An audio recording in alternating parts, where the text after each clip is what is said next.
Turo Island ay pag-aari ng Mangyang Iraya Tribe. Ang Mindoro Island po ay napupuno ng Mangyang Iraya. Napapaliputan ng Mindoro. Pinakamadami po na lahi ang Iraya.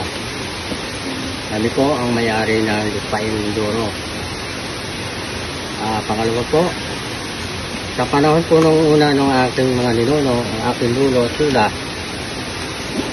sila po ay bago namatay, ay pang 8 taon lamang ngayon.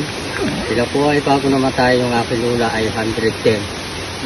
Kaya po ay napatigil dito sa Mindoro.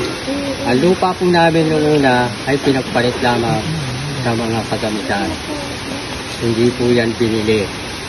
Ang kapalit po niyan ay kawali, kaldiro, panakol, lunok, at sardinas, yung maraming laman, yung dapat. Sa madalit sabi, kaya mayroong tumatanda ng ganong katanda, malibasa, hindi gumagamit ng bitsin. Alam niyo po ang bitsin. Ayan po ay insekto ng sakit sa buto. Lalo na po yung magit. Kami po ditong mga Mangyan, Iraya, hindi kami gumagamit. At pangalawa po ay yung paggawa ng kasalanan sa kapwa. Sa amin po ay bawal ang sinungaling. Ang magsalita po ng hindi totoo at gumawa ng mga labag po sa tao.